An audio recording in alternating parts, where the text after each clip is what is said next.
And we're back live with another podcast here with Jeff again, Mike as always.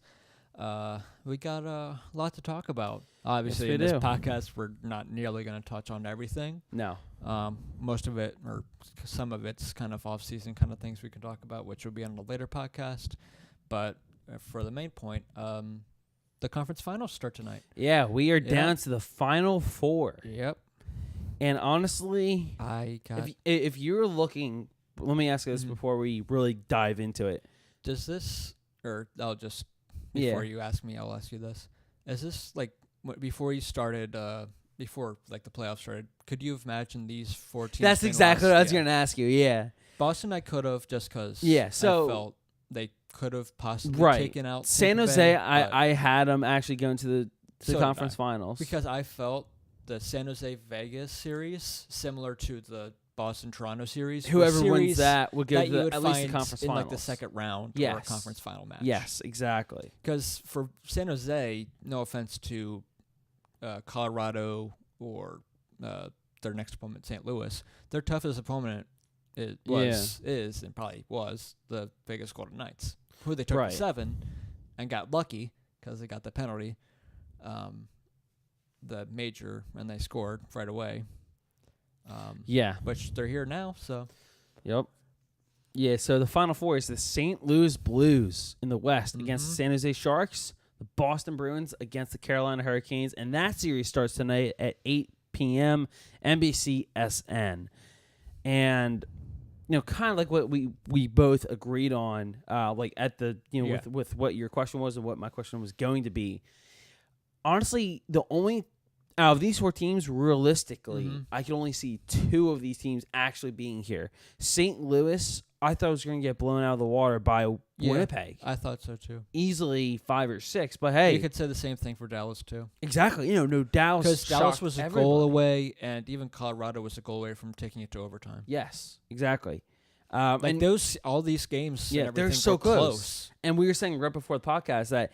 Look how close the West was. Which you could probably, if I want to bring this up too. Wow. If you look at the standings, other than I think Calgary maybe taking it from the beginning of the. Yeah, literally. Besides the Calgary Colorado series, every series went to 6, if not 7, in the first round. While in the West, talking more season wise, you can kind of see how close it kind of was. Yeah. I don't know if it's more of the weakness of the West this season or just kind of how the teams are kind of played similarly. Yeah, right.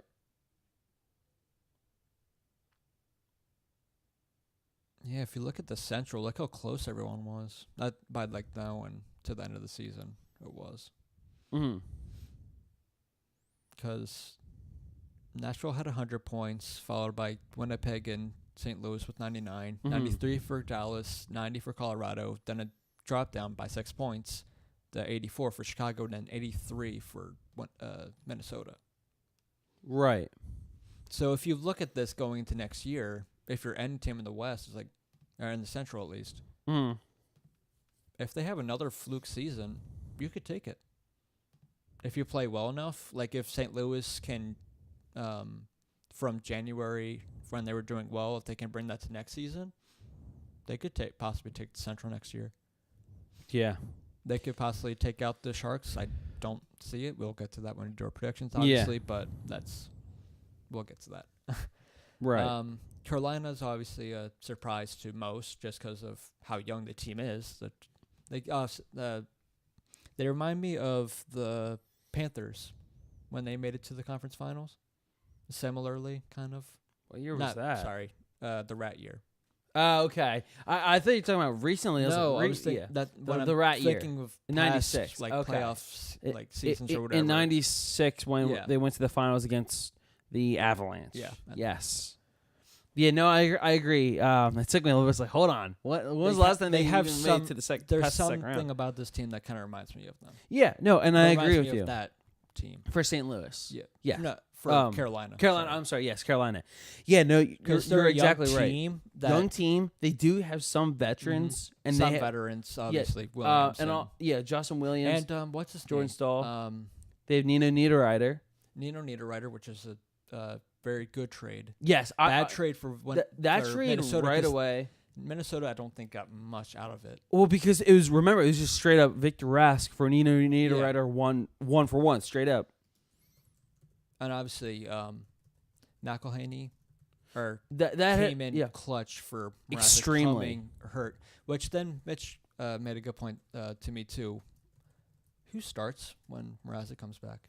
They've both played well. Right. Usually say who's the hot hand, but at the moment that they finished out the series, the last 2 games. Well, so we might have to McElhaney. take a But closer Mrazek- look at the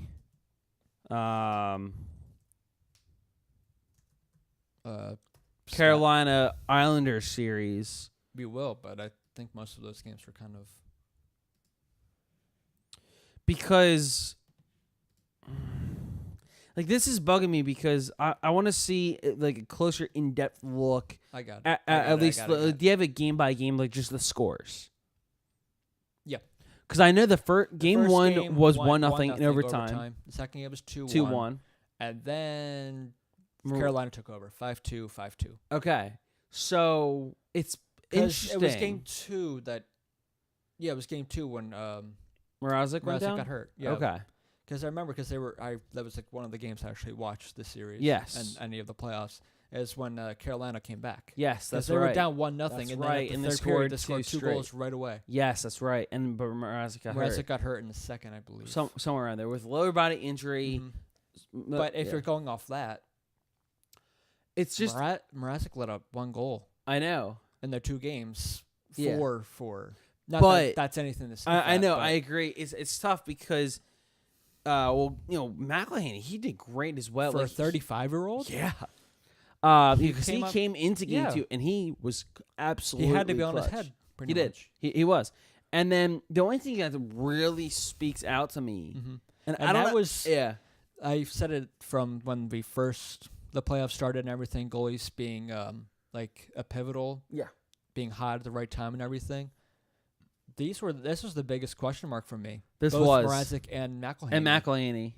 Because we saw how Mrazek was with the Flyers. Yeah. If Mrazek was with the Flyers, we'd still have him probably. Oh, absolutely, 100%. Then we would have a Peter Mrazek and Carter Hart duo. Elliott probably won't have come back. Noivert definitely not even come back. Well, we wouldn't one have of them acquired would- Cam one of them- Talbot. One of them. All right, Probably well, one of them would be 'cause here. Hart wouldn't have been up yet. Yeah, that's true.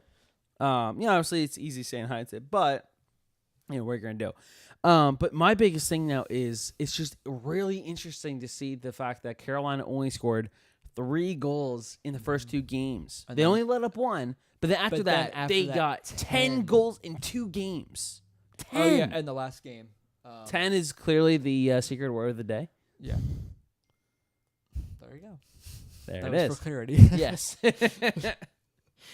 But also, game 4, the Islanders changed up goalies. Remember? No, The they first- had to They kind of had to, I guess. because Leonard got injured. No, he did. Yeah, I thought they- that's exactly I thought why. they pulled Oh, him- I'm sorry. No, I thought no, they my fault. switched- You're right. Yeah, I thought they switched them to switched change them. momentum. I'm thinking that's exactly Which what it was. My I fault. still don't get because even though he gave up, I think, the 5 goals in game 3, he still played pretty well. If I'm Yeah, not he mistaken. literally was the reason why But the Islanders If you look at made the it games this far. before then, he only gave up 3. Yeah. And I remember seeing a tweet from someone like right after that game. It's like if Robin Leonard giving up 5 goals is bad Robin Leonard, I want Robin Leonard. Okay, so I have your answer. Yeah. So what? who's gonna be the goalie? Some would say. I guess they would because the game's starting soon.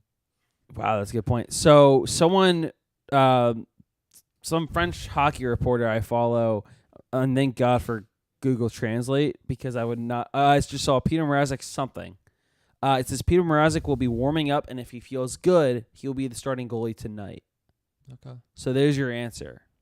That's who I figured they would go back to. That's what I would, again, figure as well. But I my figured thing, that, but I was just thinking because hot hand. But at the same time, he's the other hot hand. like they're both a hot good- hands. You can't it's go wrong with either. It's a good situation to have if you're Yes. Carolina. It's kind of like Pittsburgh. Yeah. What Fleury and Murray. Yeah, because Fleury wasn't doing well, and then they switched to Murray, And now he was nowhere, doing bam. well, and then I think they back and forth kind of thing. Yeah. So here's the big thing for me though. Boston is a different animal than That's the true. Islanders completely. They also They took- remind me of Washington. Yes, go ahead. Yes. Ooh. Mike with your hand up. They did take the Capitals to 7. They And did. the Capitals are, I would say, a better team on paper than Exactly. Boston. Not only that, really but they're the Stanley top- Cup champs. You would expect them Sure. to be better. But that's what I was saying. They took them down. They took the Stanley Cup champs from last year down. I Mhm. mean, and I would say a better team because they had Hagelin, but Yeah. they weren't able to get out because Yeah. they had the same problems as they had in the So past. I'm really curious to see what the matchups are going to be for this whole series against Boston, Carolina, because Boston really, their biggest threat is just that top line. It is, but even against Columbus and Toronto, there was a lot of games where those guys kind of didn't produce. I mean, yeah. for Columbus, I mean, it was kind of weird against Toronto because they don't have the best defense. But Yes. that was also because Anderson was on his head Yes. the whole series. But For Columbus, Mhm. they had to go up against Seth Jones and Hannafin. No, not Hannafin. Wierenski. yes. And they're two very young, but I think very elite Mhm. young defensemen. That's the two things they'll have if all their free agents leave yeah. to build around at least. Yeah. And also, just because you reminded me of this. I lied. I'll bring this up later. It's about Columbus, but Mhm. I'll bring that up later. Let's get through the rest of the playoffs and everything first. But If we do still have to talk about the Boston Columbus series. well, it's not necessarily around the series. It's about a certain after- player. Okay. So, but So Is it me? it is you. Oh, okay. But no. So for me personally, the biggest thing is though, in the Boston Toronto series, Boston's defense was outstanding. Mhm. They shut down both John And- Tavares and Austin Matthews. And Sure, Tuukka. and Tuukka Rask was amazing. Again, Chara, he Mhm. was a freaking monster. I mean, He Columbus- literally, like, Tavares Mhm. looked like a ghost out there. Matthews, he had his moments, but still he yeah. didn't At the, end of perform. at the end of the series, he did show up actually. Yes, Matthews. that's right. Yes, but at the Um, beginning though, Yeah, it's, he was gone. Oh my god, yeah. But Boston, for them, obviously they had to go in the high-power offense of Toronto, which they were able to do. Took them to 7. They had to come back, but they were able to do it. Yes. Columbus, they have Panarin And everything. Duchesne. Now, but Ryan that Zingle. that's not as good of an offense, Yeah. but they were able to take them down. Now they're back to Carolina, which kind of like Toronto in a way and fast. They play with a lot of speed and everything. Yes. And skill that they're showing this season, especially in Hockey Mhm. and everything. So, not the easiest. Yeah, I don't know who I'm picking for this one. So. Yeah. But so before we make our predictions and everything, so game 1 tonight, like you said, Carolina Hurricanes at Boston against the Bruins in TD Garden tonight, 8 p.m. NBC SN. I will say this, though. Yes. I think the best goalie out of the whole series that was in the playoffs or was in that last round is now out. I think, Philip Grubauer? no, not Grubauer. Hold on 1 second. Leonard. No. No. Oh, Ben Bishop. Yep. Yes. Ben Bishop was the He best. made He was great. 52 saves Yeah. in game 7, and they still lost. Yeah. That would hurt me a lot if I was Bishop, because he gave literally everything he possibly could.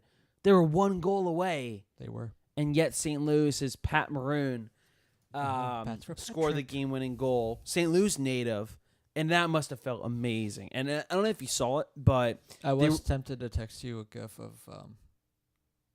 Patrick's parents saying "Pass for Patrick." Pass for Patrick. I I like was it. gonna say this is Blues fans right now. Yes. But the video of his son's reaction after that goal was just incredible. But honestly, hey, good for St. Louis. They so many years it's been since they've just flat out dominated. Yeah. Like, the only real tough test, because they took care of the Jets like nothing. Like that. Yeah, they made the Jets bad. Exactly, and that's something I didn't think was possible for this Jets team. They slowed them down. They did. They just did everything. Now, the Stars were the toughest challenge that game yet. 6 between the two teams, Winnipeg just looked outplayed. They everything. did. They did. But now, because it was then St. Louis against Dallas, and that was a really good series. That's one of my favorite series of all this playoffs so far. But now, it's gonna be just as tough, if not even tougher, against San Jose. And now they have to worry about Joe Pavelski as well. Yeah, that's the biggest thing that came out of last night's win for Game 7. And that was incredible game. Because just like right away, a minute into the game or whatever, it was 5 minutes in, and Brett Burns got a pass from Tomas Hertl. Mm-hmm. Burns took a shot from the point, and Joe Pavelski, who else, tips it. A beautiful tip. Mm-hmm. Goes, it was high up in the air. He tips it, goes down, beats him blocker side or whatever for Grubauer this. And then 5 or 6 minutes later, Tomas Hertl gets a goal. It's 2-0. I'm thinking, this is literally it. Martin Jones also showed up too. He did. He made really so many clutch saves, especially towards the end of the game. Mikko Rantanen, he played well. His 6th of the playoffs. He got it with 7 seconds left in the opening period, and I thought, wow, that's huge. And then the unthinkable happens. The Avs score the game tying goal in the second period, but the Sharks review it. Mm-hmm. Did you happen to see that replay yet? No. Okay. Let me try to bring up really quickly here. So basically, what happened was, the Sharks turned the puck over, and Nathan McKinnon made an unbelievable pass. But it was really a huge moment for them. So here's the play right here. So as you can see, turns the puck over right there. Watch this pass by McKinnon. Nice saucer pass, wide open for Colin Wilson. It's a goal. But if you fast forward a little bit, the Sharks are reviewing it. Mm-hmm. And right around here, it's so hard to see. And I can't. It really could have gone other way, 50-50 right down the line. So what they're looking at, so watch Gabriel Landeskog right by the bench. Look where the puck enters the zone. Technically, Gabriel Landeskog, although he's making a line change, both of his feet, if not at least one of his feet, is over the line. That's offsides. Offsides, as he's making a line change. And so it was so hard to tell, but they ruled that an offsides goal, no goal. And so here's the NHL. They sent out late last night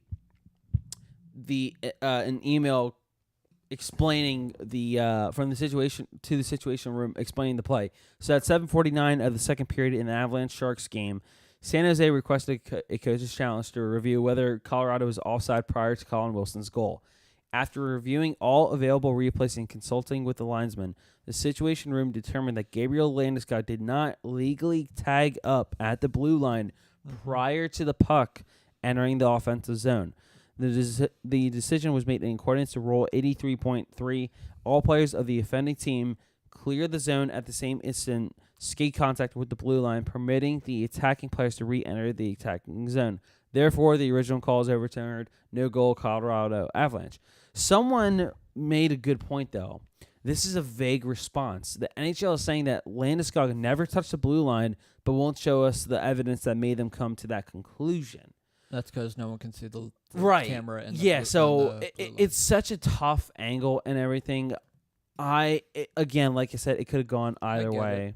I get it mostly because if that's a playoffs thing where they want to make sure everything's correct. Exactly. That's one of those plays. And I think since it's so tough. I think since the major thing, they really want to make sure everything is correct and everything, so they don't have to make another apology.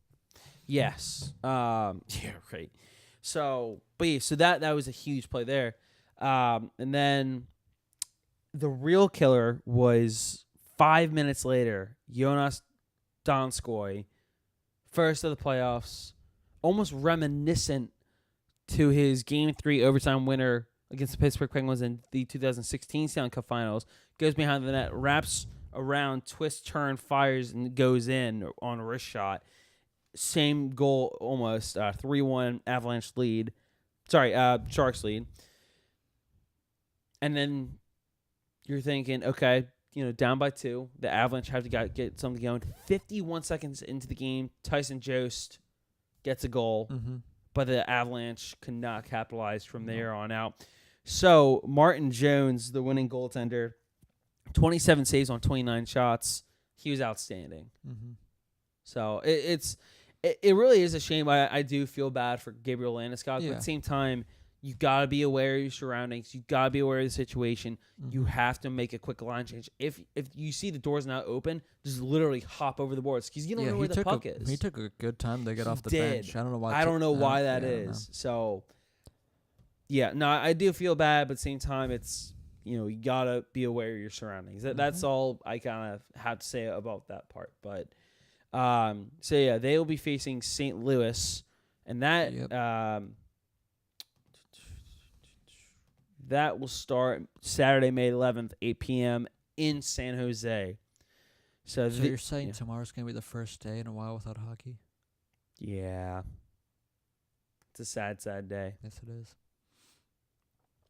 The only positive thing is I can at least watch both games, the one tonight and the one Saturday, because I don't work tonight at all, and I don't work until 12:30 in the morning until 5:30 in the morning. There's another thing I wanted to bring up too. Yes. Before we get into predictions or anything else, back to the Columbus-Boston series. Yeah. Charlie McAvoy. Yes, I almost forgot. Thank you for bringing that up. What did you think of the hit? I honestly haven't seen it. Okay, hold on. So he was suspended only a game. Oh wait, no, I did see it. Wasn't it like a blindside hit? Yeah. Laid on. Yeah. I did see it. But I don't know. Like, what again? What did you think about the hit? Because I get it. Some people are, kind of in a way 50-50 on this too. Like, it could have kind of gone the other way. For me, it was an ugly hit. It was a bad mistake by Charlie McAvoy. I'm watching it. Yeah, no, I figured. It's just it comes down to a blindside hit. But I think it was to the head. It was. And I think the real issue was the referee's call. Yeah. They said it was a 2-minute check to the head penalty. Right. Which, technically it was. Right, but if you consider it a check to the head or a hit to the head penalty, whatever it is, there's no way that's 2 minutes. That's an automatic 5-minute major and a game misconduct. Right. I don't know how you get that one wrong when the hit was so clearly. The only other reason why I would say they might not have is because technically the puck is still in his skates or whatever. And if it was like the puck cuts away a little farther, they might do that. But I don't know. The officiating hasn't really been the best. No, either, it hasn't. As we said with the other major penalty or whatever. Right. But this one was more so worthy of a suspension. Right. And my thing is, I don't know. And obviously, yeah, I'm actually kind of surprised because McAvoy's kind of a big, important piece for them. Right. At least depth-wise. Yes. No, depth-wise, absolutely, especially on defense. But so this is where Carolina, they can take advantage of the game. They can. One, but the thing is, though, they need to take advantage because he's only gone for one game. So he's one of their best defensemen. So Carolina really has to do a good job of taking control of game one and, exploiting the fact that Charlie McAvoy is not there for the entire game. That's going to help tremendously for Carolina's part. And I'm curious to see how the Bruins head coach Cassidy will see, will basically coach Game 1 compared to the rest of the Yeah. series when McAvoy will be back. This is also a weird thing, too. Yeah. I just realized. Go for it. This is the second series that the Carolina has a former player that was on the opposing team. Because Dougie Hamilton, yes. I was thinking who, but is Doug Justin Hamilton. Williams when he was on the Capitals. Yes, that's a good point. Yeah.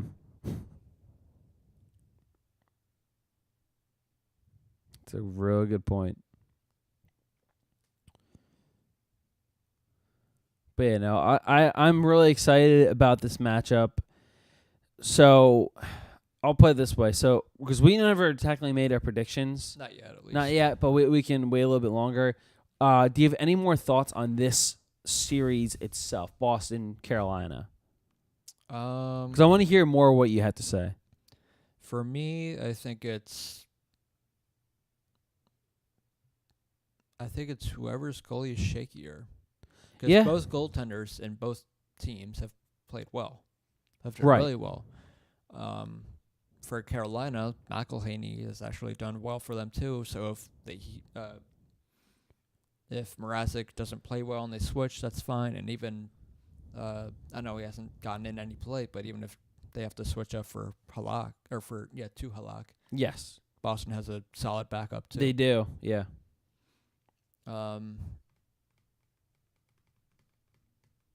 still gonna give.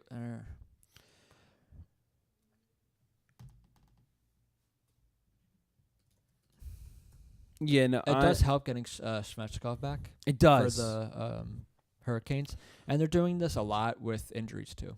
Right, going this far. That was a big piece they needed to get back. I'm trying to think for Boston. Mm-hmm. Did they have any big injuries? I don't think they did. No, I know they had a bunch of injuries in the during the Toronto series. Right. I don't know if they've come back or what, but they obviously are losing McAvoy. So yeah, they only have Kevin Miller. He's a lower body injury and is without a definite return. Dayton No, a carry upper body injury, unlikely to face the Hurricanes game 1. I think the only big thing for him is really for him he's more so of a like a fighter and like a heavy hitter. Yeah. But for Carolina, this is big. They are likely to get back Michael Furlan, and of course, sounds like Peter Mrazek. Michael Furlan's a kind of. I mean, he was big for. Would have been, I guess, big for against the Capitals because Tom Wilson, but still. Yeah. Something that does hurt them, at least in my opinion. Trevor Van Riemsdyk, he's had surgery on his left shoulder. Yeah. He is done for the playoffs, and that really hurts. No more Van Riemsdyk during these playoffs. Nope, sad face. Jordan Martinook, he is expected to play in game 1, despite a lower body injury. And then Melaninen is on the IR list after having surgery to repair a right hand injury. It is unknown when he'll return action. I doubt he'll come back, but then again, I'm not entirely sure what type of player he is for Carolina, you know? Right. So yeah, that's that series. Do you have anything else for the Blues Sharks? I'm very impressed with Jordan Binnington. Yeah, so he's done superb, and I will say this, and I've said this countless amount of times. Craig Berube and the St. Louis Blues are a perfect match for one another. Mm-hmm. His defensive coaching style and just how much of a two-way team St. Louis is. Oh, yeah, they have Michael Lozado. I forgot about that. That's right. I almost forgot about that. I'm on their cap-friendly page. That's right. I don't even know if he's playing or if he's just. I don't think he's playing. Yeah, he might be a healthy scratch. But yeah, that's funny. Yeah. But yeah, no, just overall, I think Berube's done a superb job. He is. At this point, the fact that in his first year as, well, I guess, quote unquote, interim head coach, the fact that he helped the Blues win against, obviously, the Winnipeg Jets, but he beat the Stars in 7, advanced to the conference finals. That alone, I think, is going to give him the Jack Adams Award. Because the other two candidates, they are John Cooper, of course, the Tampa Bay Lightning's head coach, helped coach them to a 62-win season. And then Barry Trotz of the Islanders. It's going to be Barry Trotz. I would like to think it's Trotz. Because I know, or I guess. Yeah. Because they're going to put playoffs into this. Right. So that's the only reason why I think it would go to Berube. The only reason, I think it's probably between. It's definitely between Berube and Trotz. Trotz, yeah. I think I get it with John Cooper. Cooper's the easy one just to. Yeah, because you kind of had to say him because next year they're going to be the same team, probably have just as many wins, so they'll probably. Yeah. He'll probably be there again. Yeah, if not relatively close. Yeah. I was honestly shocked that Rod Brindamore. Because remember how bad last year the Islanders' defense was, and how improved they were this year. A very underrated player for that is Calvin DeHaan. Yeah, there's that for the Islanders and Barry Trotz, and then this for Berube, and that since January they've been like the best team in hockey. Right behind Carolina. Tampa Bay. Tampa Bay, yeah. At that time. Yes. No, because someone tweeted out, I'm hoping I can find this. At one point, it was like January, like early January, the Vancouver, wow. Nope, that's not right. Mm-hmm. The St. Louis Blues, they were dead last in the league, and Carolina was like Vancouver, St. Louis. You get mixed them up all the time. Yeah, I do. And Carolina was like at least 25 or worse. Yeah. And now they're both in the conference finals. Mm-hmm. Yeah, I'm trying to think. But here's another smart thing that he did that Berube's done. Yes. No Jake Allen. Jake Allen. He's rode the hot hand with Jordan Binnington, the rookie, and he's been outstanding. Something that it's going to be like Panarin. He's 25. Yeah.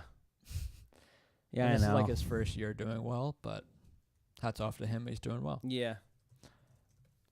He's an RFA this season, so we'll see what they do. They're going to re-sign him. But the finalists were revealed. It is Jordan Binnington, Rasmus Dahlin, the first overall pick in last year's draft, and, of course, Elias Pettersson. It's got to go to Pettersson. Yeah. If it doesn't, that's just ridiculous. The only reason why I'd say it's not him is because of injuries. Yeah. But then you also you can give it to Binnington, but you also have to give this credit to him as well, is that he missed the beginning of the season. He did. He was only that since January on. Yeah, literally, he made his first start January 7th and went 24-5-1 with a 1.89 goals against average and a .927 save percentage with 5 shutouts in just 32 games. And you said the other one was who? Rasmus Dahlin. Okay. Honestly, I was at the beginning of the season. I was worried for him. Yeah. I was worried at the beginning because he didn't look like himself. Yeah, I was going to say that, but I thought that was around. I thought he was doing well around then too, because when they were on their hot streak and then just fell off. Yeah. He had 44 points, 35 assists, and then that would be 9 goals and 20 power play points. Second in goals with 9. Yep. Average ice time 21 minutes and 9 seconds. He quickly became he was like pro raw for them. Yeah. He quickly became a really was defender. Here's my question though. Did the NHL get it right with those 3? I think 2 out of the 3 absolutely. The other one that you should have probably thrown into the finalists, Miro Heiskanen for the Dallas Stars. Yeah. Because I get it. I like Binnington a lot. He's a good young goalie. Solid.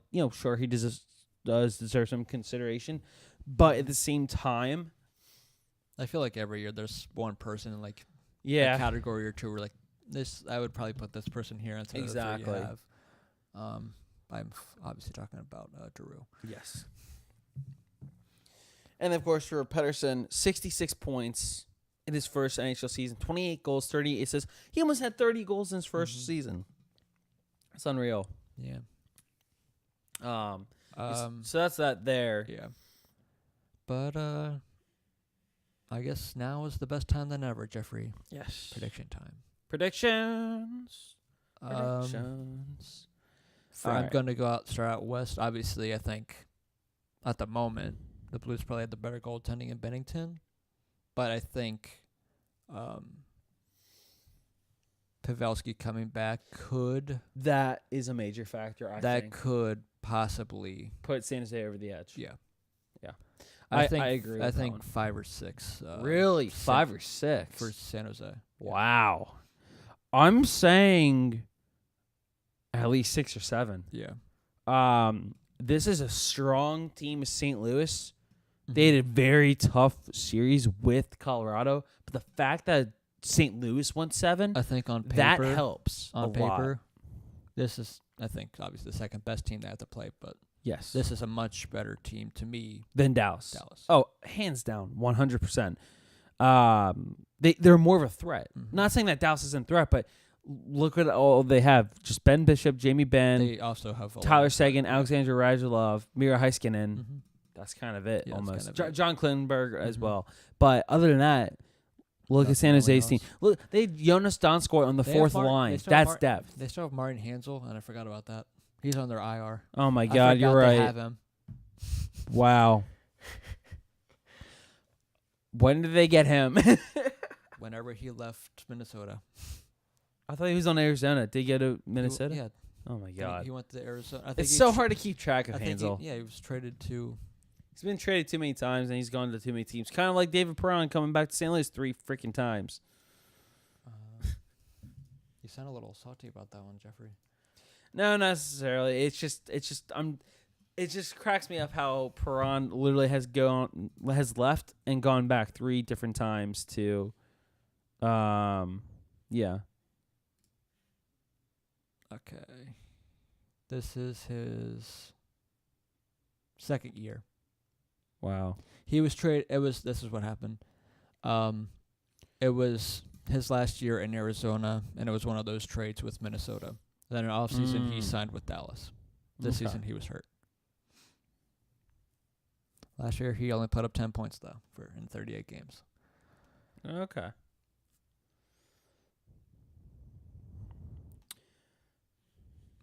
But I forgot he Ooh. existed. This is fun. So look at this. The odds to win the Stanley Cup entering the postseason, the Bruins. Oh, also, Yes, San Jose has the better defense, too. they do. They do. Brent Burns, Their Eric Carlson, defense Mark matches Edward up just Vlasic. as well as Justin Braun. if not better than Winnipeg, and about the same Honestly, as Nashville. I'll put it this way: San Jose, they just all around have the best team that's left. Not saying the other 3 teams are bad, but They do. they really do. Look at it from Their goaltending. their weakness is their goaltender to me. That's the one weakness I find. Right, and Just because Martin Jones is a goalie that's hot or Yes. not.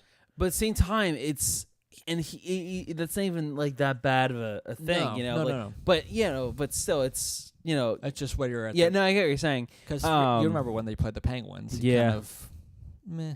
Yeah, I hear you. Kind of like Pecorino. Right. Yeah, meh is right. But no, because looking at San Jose, they have easily the best defensive core, Easily. and lines 1 through 4 for San Jose. Yeah. San Jose, they're sharp lines. They're I so honestly good. I could probably say this too. If they had Pavelski like the whole series, they probably could have ended it earlier. I think so. I really agree with that. But now that he's back and it seems like he's didn't miss a step at all. This is what I was going to say about, I guess, the series combined. Well, actually, so before I get into that. Did you say he would win, or just you're still up in the air on that? Oh, I'm sorry. Yeah, so let me make my predictions, and we'll get to other stuff. I would go. No, I was saying San Jose 6 or 7. Oh yeah. I guess I'll say 6 for now. Okay. I'll say San Jose 6. It's going to be a tough series, Mhm. but the fact that Joe Pavelski is back, Yeah. he looked amazing. He had 2 I think points there's in a no- matter of like 8 minutes or something like that. or I 12. think you can look back on each of their series that they've had, Yeah. but or like say who has the advantage right now. But both teams went to game 7s. Yeah, San Jose's Louis gone to had 2. Yeah, San Jose has gone to 2, and St. Louis went to overtime in theirs. Double they- overtime. Double overtime. Keep that in mind. They went Yeah. to double overtime, game not 7. just So, overtime. So that's an extra period of hockey. But they had a little more time to rest. That's just probably why it's Saturday. Right. Yeah, true. But so More so for San Jose's benefit. yeah, because this is what I kind of wanted to bring San up. Jose also has this. I don't know. Doesn't really matter, but I guess it does. They will have home field. Home ice advantage as your mic Yes. goes away. Yes. Yeah, I think there are very I think few arenas. Especially with Pavelski coming back. Yes. I think that's huge that Yes. they have home field. Especially Especially Game 7. I thought that was huge. that was amazing. The fact that he had that first goal. Yeah, Jesus. that was kind of huge. For them. No, I agree with you on that one because I think there are very few arenas nowadays that have that effect where it's like, oh my god, we're going there. Not that like you're scared to play there. They but had it's to. just the intensity is they amazing. essentially had to against Vegas. Yeah, exactly. Yeah. So I think the fact that San Jose and I guess Vegas, San Jose also they matched St. each Louis other. kind of has to because Yes. had to too because Winnipeg. yeah. So literally, the teams, at least the teams that were in this year's playoffs, the teams with the most electrifying buildings: 3 of them are in the West. Nashville, Winnipeg, San Jose, and Vegas. Yeah. Those 4. So literally half the teams in the West that made the playoffs this year, electrifying buildings. If you look in the East, who do you really have? It's definitely not Pittsburgh or the Islanders. You could possibly argue the Caps. I would say only really I would say Boston maybe. Boston for sure. Probably Toronto. Toronto, but they had the one guy standing in front of the camera. Yeah, a that. lot, and Oh that- my yeah, that god, really annoyed that was me. annoying. And What would Drake. you say about Carolina? Just because of their magical run, where would you put them with that? I think they're kind of bandwagons. Yeah. Just because it's Carolina. Yeah, I don't know how big hockey is in Carolina. I will actually tell It's you kind of that. like Florida. I know need a Tampa Bay has a what is decent this? amount of fans, but I don't think they get really into it until playoff time. I don't know. That's just the thing with the South, except for Nashville. That's just a party city. That's why. That's why they're rowdy. I'm trying to find some because I want to bring. I will some, for this yeah. year especially. I'd say Carolina. Yeah, I'll put them in there. Yeah.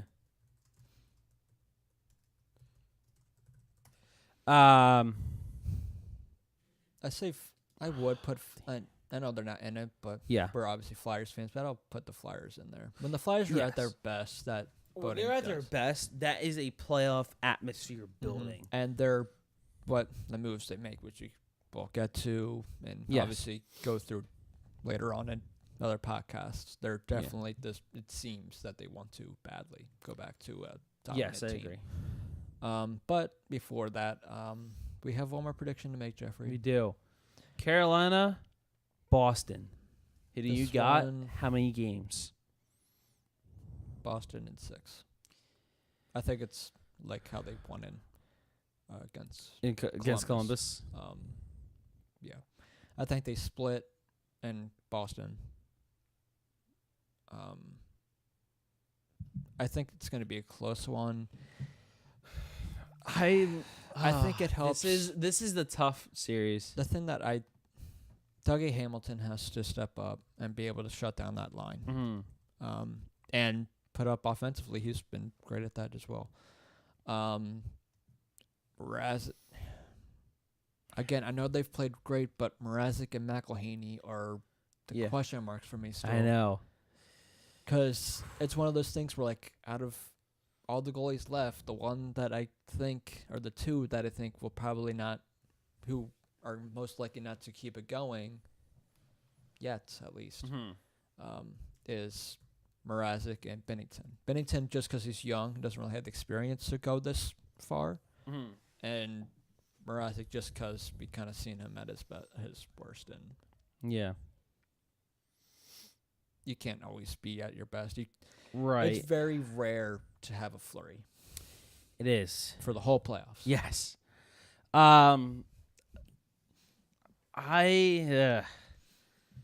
That's mine. I think it's. Yes. I think it's I think it's right. Boston, San Jose. Yeah. Do you know what's amazing about that series? Imagine this scenario in your head. Joe Thornton of San Jose Sharks wins the cup with the Sharks in Boston. Imagine if that happens. That'd be pretty cool. Give Jumbo Joe the cup in Boston. I would Martin love Jones, that. Even though they didn't have it for long. Yeah. They had him just as long as the Eagles had Frank Gore. Best player in history. Same thing with the one team having also San Jose. Mike Hoffman. Yeah. San Jose having Hoffman and trading him right away. Oh, beautiful career in San Jose. Evander Anyway, Kane, so that was another one. Evander Kane's been huge for San Jose. He too. has, and honestly, that's another thing. I've had I've the same way. He's not been my favorite player, but right. he is one of those guys like Konechny or something like that where they'll get in your head. Yeah, he pisses you off. Yeah. And but he knows it too. That's where it would be fun in the San Jose Boston series because Marchand against is literally Kane. the same way. Yes. That's why he's my least favorite hockey player. Yeah. He has topped Crosby. For me. That's amazing. That's for me. That's amazing. That's how much I don't like Marchand. Yeah, I really am not a fan of him. Yeah. He does so many unnecessary things. He whines more than Crosby. That's why I hate him. Yeah. No, I will give this a lot of credit. Even when his team's winning, he's still whining. Yeah. I'll give a lot of credit to Sidney Crosby. You know, early in his career, he complained quite a lot. There was even a poll by NHL players who complains a lot, complains the most. It was Crosby. Yeah.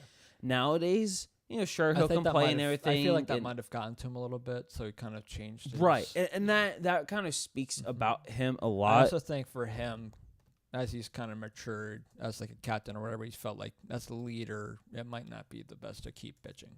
Yeah, right. And I got to give him a lot of credit. Sure. He's really matured every year over the years, and I thought there was a period where I thought his career might be over because of all the concussions. I was worried about that, yeah. And so my thing is for him because honestly, if it wasn't for him and Ovechkin, playing as well as they did in their rookie years. How long will we be in the lockout for? That I think those two players really helped bring. Yes, unfortunately, Jeffrey, there might be another one. I know. I don't want to hear it, but yeah. Did he give? You're still up and you're still trying to figure this one out. I want to say 6. All right, so I'll put it this way: if Boston wins. I think it's gonna be 6. This is why I think they'll split at home. I think McAvoy's gonna be a huge loss for them in game 1. Right. I think Carolina's taking game 1 for sure because that's a huge loss without McAvoy. Boston could win game 2 with him back, but then I'll put it this way: if Boston wins, it'll be in 6. Okay. If Carolina wins, it's at least 6, possibly 7. I don't see them sweeping. There's no sweep for either team. It's next to impossible. At least how I see it. Yeah. I know anything can happen once you're in the playoffs. Hence the sweep against Tampa Bay, especially this year. Especially this year. I wonder how many guys are actually injured that are currently playing right now. We saw it with what's his face in the Islanders. Clutterbuck. Yeah. Did you see the list of injuries? I did see that. Hold on, let me. Thank you for bringing that up again. You literally bring up the greatest things and just reminds me of stuff. All right, so they were worse than anyone could imagine. Because at one point, like he got injured, he was gonna miss 3 to 4 weeks. Yeah. And finally, it was so painful. It caused him to miss game 4. The injuries and the subsequent surgery could keep Clutterbuck out for the start of the next season, depending on what type of procedure is performed. So here is all the things that Cal Clutterbuck has had injury-wise. Stress fracture, a rotated vertebrae, 2 slipped discs, and a pinched nerve. Yeah. I'm sorry, but what? This just shows that hockey players are not human. It was Game 2, I believe, you just see it, they lost and everything. You just see him having to be helped off by one of his other players. He couldn't even put any weight down on his leg. I felt so bad for him. But it honestly reminds me of 2013 with Patrice Bergeron. He played through like a separated shoulder, a fractured rib. That's another reason why I think they'll win. Patrice Bergeron. Yeah. He's a big piece for them. Yeah. He hasn't been underrated, but yet he has. Like, he showed, because there's so much talent on Boston. And Dave Pastrnak. My God. The guy's a gamer. He falls under because he's not like Pastrnak who'll put up points and not as annoying as Marchand. Yeah. Like, he's a perfect example. He's the Boston equivalent of Couturier. Yeah. No, he really is. He's the Boston's version of Couturier. That's exactly right. Which I've said multiple times on this podcast and will continue to say is that I am watching those two for the rest of the career every time they play each other. Yeah, no, it's honestly, that's probably my favorite matchup you'll see from now on. At the moment. Yes, or at the moment, yes. I don't know how well the Heischer Patrick thing will go. I don't know. Whatever. We'll see. Even like the McDavid Eichel one's not even. No, a good one though is Laine Matthews. That's a good one. Yeah. Marner. Now. Yeah. But so now that we're reviewed these series and everything, I want to bring this up. So San Jose and St. Louis, they are playing each other at a perfect time. Mm-hmm. They both had to go to a 7-game series in the second round. And San Jose's number 1, right? Huh? San Jose's number 1. They've never won, neither has St. Louis. Last time Boston has won, 2011. Last time Carolina won, 2006. So there's a 50-50 chance of one team lifting the cup for the first time in franchise history. I will say this, since we've been doing the predictions, the only thing I've been held clear on, even though with Tampa Bay, I thought they'd be playing Tampa Bay, is I thought San Jose could win at all. Yeah. I at least had them go into the conference finals. I had San Jose and Winnipeg. Yeah. That's how I had it. Yeah. I had it San Jose, Winnipeg, Tampa and Caps. That's exactly what I had. I think most people probably had that. But it depends on which bracket I had going. It depends because people might have had Vegas and they're just a rematch. Right. Just because it's Vegas. Yes. And on the other side of that bracket, those were the two best teams. On my Facebook group prediction, I had Tampa Bay. I've changed my prediction to I'd win like 5 times this season. At the beginning, I said Winnipeg. Then I went to Tampa Bay, and at the start of the playoffs, I said San Jose. I'm sticking to it. I think they'd take down Boston. Yeah, I think would go 7. That would easily go 7. Oh, imagine Joe throwing in the game-winning goal. I would love that. Anyway, so let me bring this up to you. Huh? In that situation, who would be home? San Jose, I believe. Do you have the standings up? I had them up. I can bring them up. So while you're bringing that up, the fact that St. Louis, San Jose plays each other at the same time, their players are going to be fresh playing hockey. Because what I was worried about with Carolina, the fact that they swept the Islanders, I was had worried. 107 points. San Jose 101. Say again. Boston had 107 points. Okay, so San Boston would be home. Yeah. Okay. So in a Game 7 situation, yes. Oh my God, that's the only reason why I stopped you there. Is that's fine. Yeah. That's awesome. Joe Thornton if they went to 7, overtime winner in Boston. But the fact that, because I got worried when it was 3-0 Carolina, and it was 2-2 Boston Columbus. I was like, this is not going to be good, because I think the reason why Carolina outplayed the Islanders is the Islanders had to wait so long. Yeah. And I just think Columbus just going to handle Boston. That I agree with. But I'm saying for the Islanders to the Lightning, they just didn't show up. Yes, I agree with that. The only person that showed up was Leonard. And he gave up 10 goals. Yes. Or 5. Yeah. No, sorry. Something like that. 7. Yes.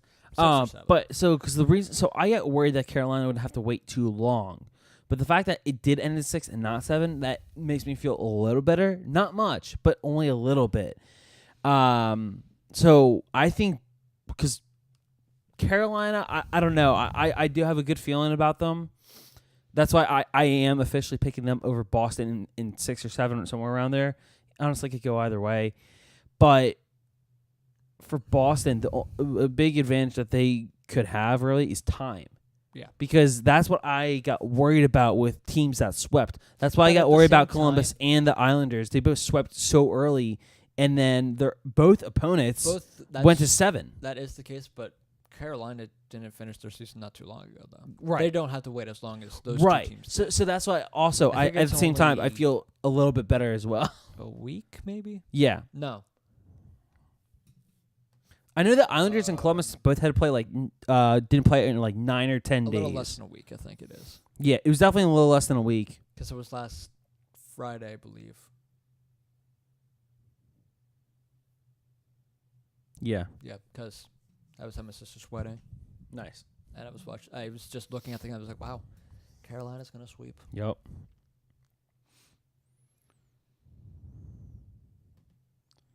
Yep. I'm excited though. Same. But I guess with the time we have left, we can transition over Yes, to out of the Philadelphia. playoffs, and not so much in the offseason yet, but Get some Flyers news. Yeah. So They have hired coaches, a bunch of them. Chuck Fletcher and Alain Vigneault, because I'm sure he had some say in this as well. Yes. Made their say in the assistant coaches. They said that they made the decisions together, and I like that. I like the fact that GM and head coach are working together to find out what would be best for this team. Well, I think Fletcher is trying to make Vigneault happy. Yes, 100%. But also, it's interesting because all 4 coaches have ties together. It's like one giant puzzle. Mm-hmm. So, the Flyers brought in not 1, but 2 former head coaches. Mm-hmm. First, Michel Therrien, former head coach of the Montreal Canadiens, and then Mike Yeo, former head coach of the St. Louis Blues and former head coach of the Minnesota Wild. So Mike Yeo, Chuck Fletcher had that connection there. Michel Therrien and Alain Vigneault had the connection in Montreal because Therrien originally replaced Vigneault in Montreal in the early 2000s.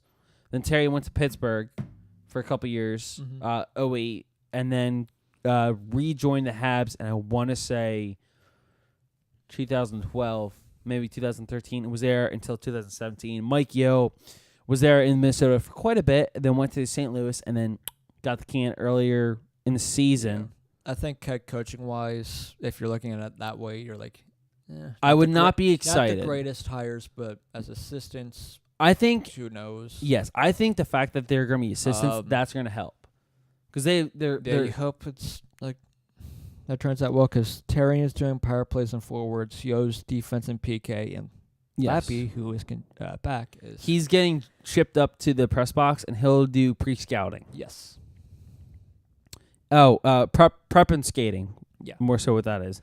Vigneault said on new assistant coaches, I always thought the best way for me to do my job was to have the best people around me to help me do my job. I've known Michelle for a long time. I know Mike from Coach Against Them, but Chuck knows him very well. This is about me bringing in people who bring different characteristics. I have total faith in Ian LePerriere. He's a true Flyer and will do anything he can to help the team. I believe that the coach who works closest with the D should also run the PK, and the one who's closest with the forward should do the power play. It's about giving our players a clear direction. No one knows better from what is needed from an assistant than a former head coach. They know they have to be open-minded and listen to players' concerns. They also probably knew that they weren't going to be getting a head coaching job. No, exactly. Also, Scott Gordon's going to go back to being the Flyers. Yes, the and Phantoms Kerry head coach. Huffman is an assistant still with the Phantoms, and I think that's good. Yeah. I do feel bad for Scott Gordon, but the fact that he said he's willing to stay in Lehigh Valley, that shows a lot about him. I'm happy Kerry a lot Huffman's about staying. him and his future. Like, either he didn't really like the possibility of teams where he could go to, or Yes. he felt I'm probably not going to be getting an NHL job, so just go back to what he had before. Not only that, but he's a good fit for the young players, and he can help Morgan Frost, Isaac Ratcliffe grow. You know, so I'm Sandstrom. Yeah, I can't wait. Yeah, because assistant coaches can be huge. I think that